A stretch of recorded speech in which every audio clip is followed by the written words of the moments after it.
বিশ্বকাপের round of 32 ম্যাচে Cape বার্দেকে 3 গোলে হারিয়ে শেষ 16তে উঠেছে আর্জেন্টিনা। রীতিমতো টুইস্ট ক্লাইম্যাক্সের পশ্চা নিয়ে বসেছিল ম্যাচটি। আর্জেন্টিনা দুবার লিড নিলেও প্রতিবারই সমতা ফেরে কেপ বার্দে।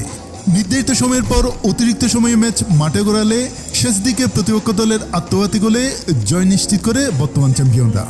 শনিবার 4 জুলাই ভোর 4টায় যুক্তরাষ্ট্রের মায়ামি স্টেডিয়ামে কেপ বার্দের মুখোমুখি হয় 3বারের বিশ্ব চ্যাম্পিয়নরা।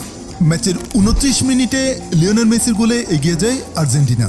লিসান্ড্রো মার্টিনেসের লম্বা পাস নিয়ন্ত্রণে নিয়ে বাঁ পায়ে নিখু শটে টুর্নামেন্টে নিজের সপ্তম এবং বিশ্বকাপ ক্যারিয়ারের 20তম গোল করেন 39 বছর বয়সী এই তারকা। তবে দমে যায়নি কেপ বার্দে। 59 মিনিটে অধিনায়ক রায়ান মেন্ডেসের পাস থেকে ডেরোয় দুয়াত্তে গোল করে সমতায় ফেরান। এরপর দুদলের সুযোগ তৈরি করলেও নির্ধারিত সময়ে আর কোনো গোল না হওয়ায় ম্যাচ গড়ায় অতিরিক্ত সময়ে। অতিরিক্ত সময়ের প্রথমার্ধের 2য় মিনিটেই লিসান্ড্রো মার্টিনেসের দুর্দান্ত গোলে আবারও এগিয়ে যায় আর্জেন্টিনা। কিন্তু 103তম মিনিটে বাঁ দিক থেকে সিডনি লোপেসের অসাধারণ কার্লিং শটে আবারও সমতা ফেরে কেপ বার্দে। শেষ পর্যন্ত 111তম মিনিটে ম্যাচের ভাগ্য নির্ধারণ হয়।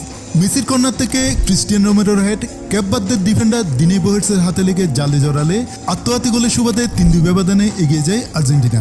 শেষ মুহূর্তে কাব্রালের দারুণ এক ফ্রি কিকতে গিয়ে দলকে রক্ষা করেন গোলরক্ষক এমিলিয়ানো মার্টিনেস। হেরে গেলেও অসাধারণ লড়াই করেছে কেপ বার্দে। বিশ্বকাপে নিজেদের অভিষেক আসরে স্পেন, উরুগুয়ে ও সৌদি আরবের সঙ্গে ড্র করার পর এবার টুর্নামেন্টের অন্যতম ফেভারিট এবং বর্তমান চ্যাম্পিয়ন আর্জেন্টিনাকেও অতিরিক্ত সময় পর্যন্ত চাপে রেখেছিল আফ্রিকার ছোট্টই দ্বীপরাষ্ট্রটি। এ নিয়ে তাদের খেলা 4টি ম্যাচের কোনোটিতেই 90 মিনিটের মধ্যে তাদেরকেও হারাতে পারেনি। এজয়ী শেষ 16তে উঠে আগামী মঙ্গলবার আটলান্টায় মিশরের মুখোমুখি হবে আর্জেন্টিনা।